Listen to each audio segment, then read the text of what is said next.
Hello, everyone. This is Team Aurora Borealis coming to you, and we're with our question, to what extent are carbon pricing policies an effective policy at reducing carbon emissions? And we're really excited to kind of show you the results of our explorations of this topic, if you would. All right, so let's try to look at the problem here. So a carbon footprint, humans have a huge carbon footprint right now, and we really need to reduce it to ensure that the impact of climate change is reduced and that we can live more sustainable and biodiverse life, right? So we thought that a first kind of step, an interesting action that maybe countries could take, it's become quite popular, is trying out different carbon pricing models, as it's a fairly easy and effective step, and it has the bonus of giving revenue to the states that implement it that can be used for green initiatives and other things such as that.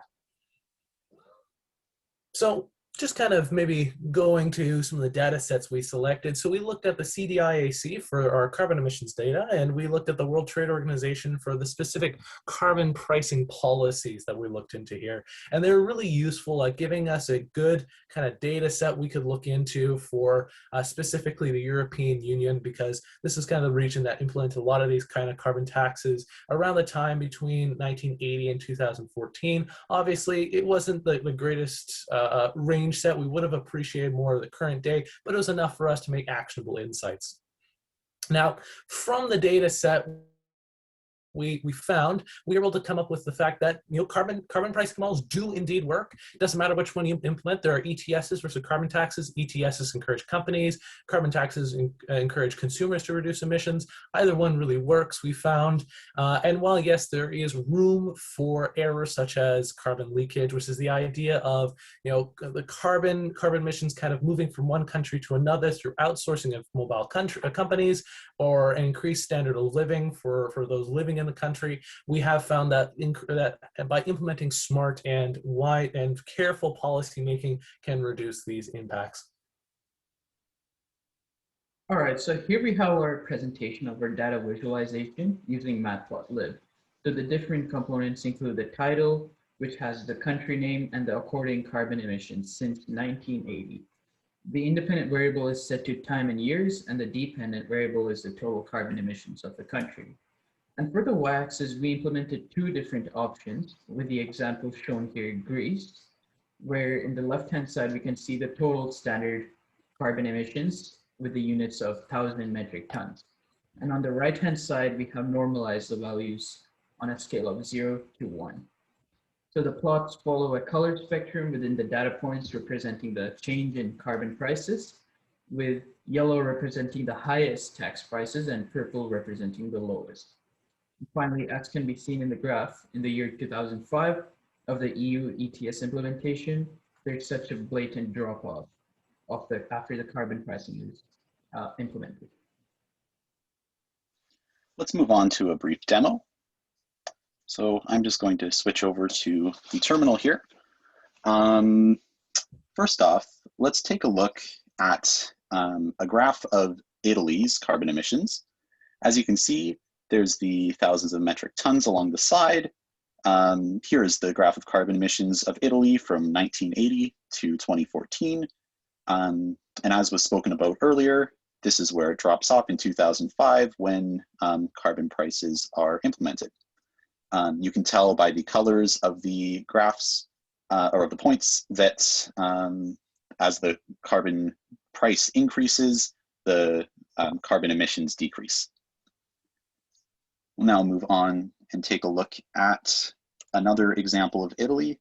This time we have normalized the curve and we have plotted the slopes of the linear regressions. As you can see, the R squareds are 0.89 and 0.95. This represents a very strong linear correlation.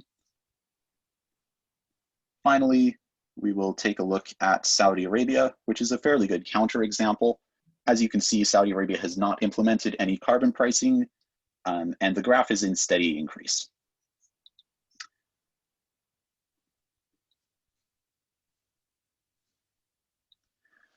So now looking at the findings, the EU ETS has caused drastic decrease in CO2 emissions for several countries, including Austria, Spain, Italy, Portugal, Greece, Croatia, and more. The high R-squared values that we can see in the linear regression demonstrate that a linear regression is the best model to approximate the data. It'll also help us to predict future values.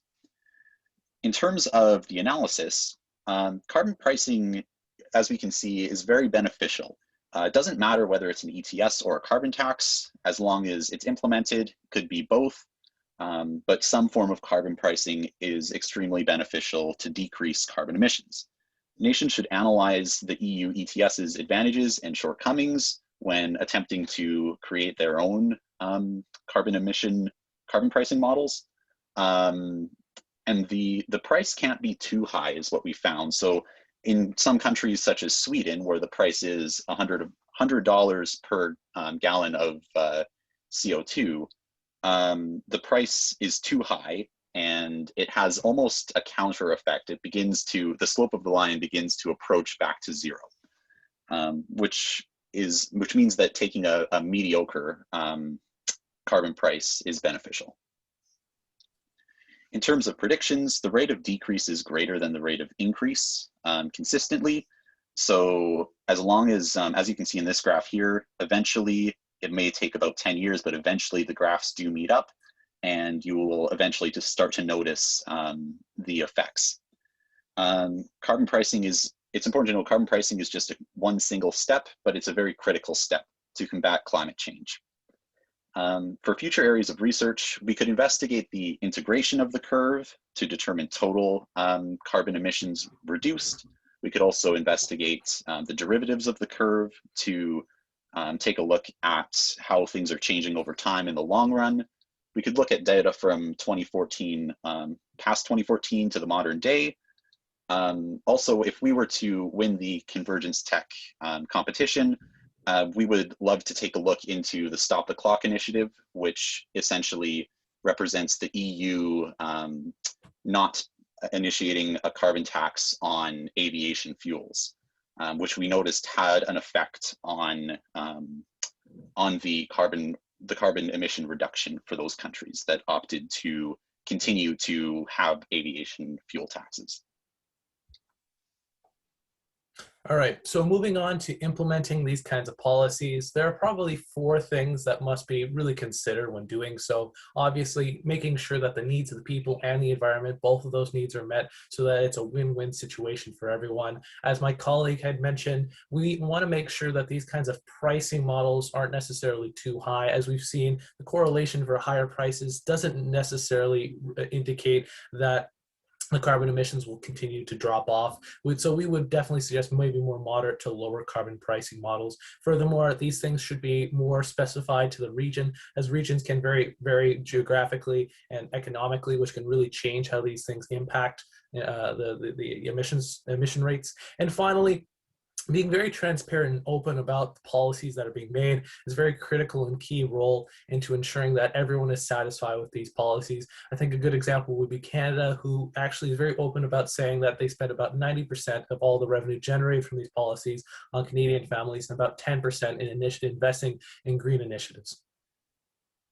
So to finally wrap up, we want to take a quote from Confucius, who once said, "A journey of 1,000 miles begins with a single step." And that's exactly what this is. It's a single step, the first step. As my colleague had mentioned, this is not the end-all be-all. This isn't the final solution for ending climate change as a problem, but it is certainly the first step that countries should be taking to reducing their carbon emissions and really make a significant impact. So please, if you are interested in, we encourage any country interested in fighting against climate change and really trying to make a difference in the world, taking this carbon policy as the first step and join the many other countries that are currently doing their best to fight against climate change. Thank you for listening to our presentation. This has been Team Aurora Borealis.